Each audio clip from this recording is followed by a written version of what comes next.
नमस्कार, मैं हूँ आशा। आशा की किरण में आप सबका पुनः अभिवादन है। फ्रेंड्स, मेरे पास जो मैंने 2 पहले वीडियो डाले थे, एक तो डाला था मैंने पाइल्स और कब्ज़ी पे और दूसरा डाला था इंडाइजेशन का तुरंत इलाज।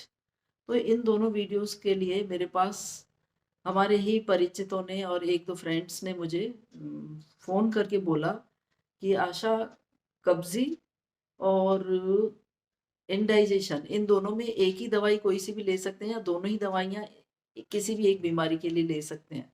तो मुझे लगा लोगों को थोड़ा कन्फ्यूज़न है। तो मैंने सोचा उसको एक बार फिर से मैं एक वीडियो बनाती हूँ और सबको उस बारे में जो डाउट्स हैं वो क्लियर हो जाएँगे।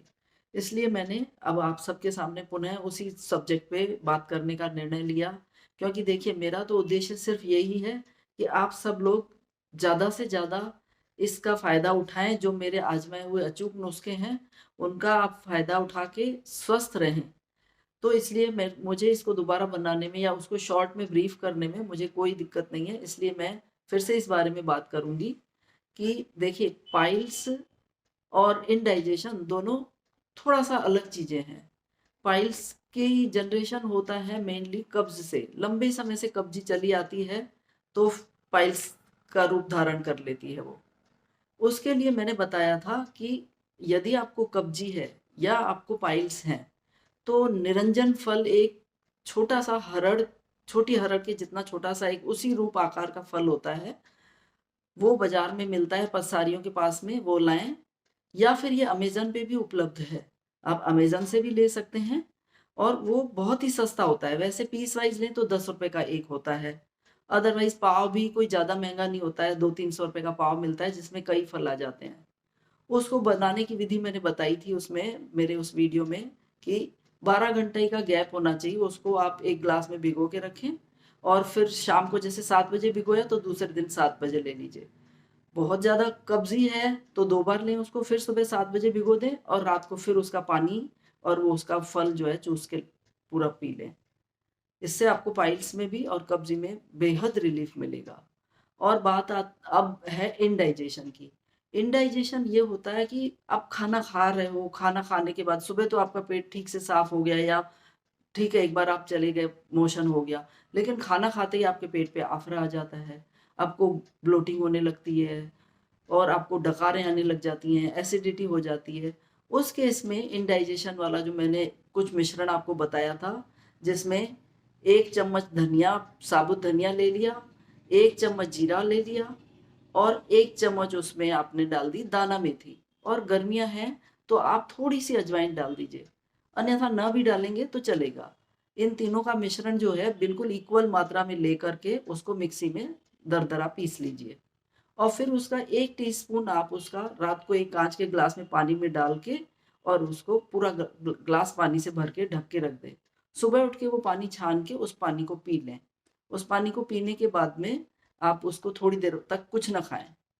उसके बाद ही आप कोई चीज़ खाएँगे और यदि आपको अच्छा लगता है तो वो जो उसका मिश्रण था, आप वो भी खा सकते हैं। और वो मिश्रण आपको नहीं अच्छा लगता तो आप सब्ज़ी के छौंक में भी डाल सकते हैं।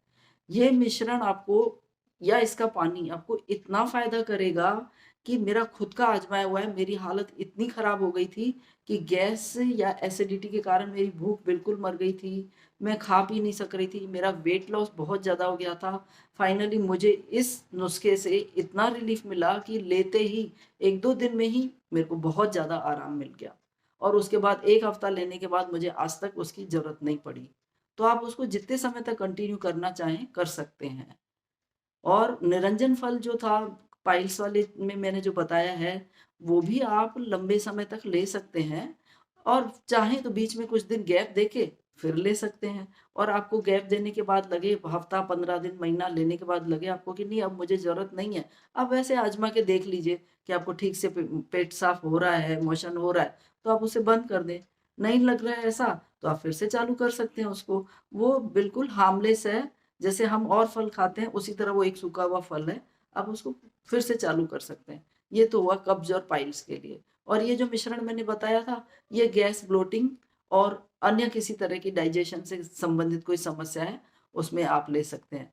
वैसे तो इन सब समस्याओं के लिए एक ही कारण है कि आपकी दिनचर्या, आपका खान पान सही नहीं होता है, उसी से इन सब चीज़ों का जन्म होता है। खैर, इस बारे में मैं फिर से एक बार दोबारा और लाइफ़स्टाइल पे एक और वीडियो बनाऊँगी, तो उसमें मैं सारा आपको डिटेल में बताऊँगी कि कैसे हम अपने आप को स्वस्थ रख सकते हैं। फ्रेंड्स, मैंने आप सबकी समस्या का ध्यान रखते हुए पुनः वीडियो डाला है इसका, आप सबको पुनः समझाने के लिए फिर से मैंने एक वीडियो डाला है, अपलोड किया है। अब इसलिए मेरी आपसे ये रिक्वेस्ट है कि आप मेरा मनोबल बढ़ाने के लिए और अपने साथियों, रिश्तेदारों और प्रियजनों को फ़ायदा पहुँचाने के लिए इसको ज़्यादा से ज़्यादा लाइक, शेयर और सब्सक्राइब करें, ताकि बहुत ज़्यादा से ज़्यादा लोग इसमें से इसका लाभ उठाएं और स्वस्थ रहें और सेहतमंद रहें। यही हमारा और आपका उद्देश्य है। धन्यवाद।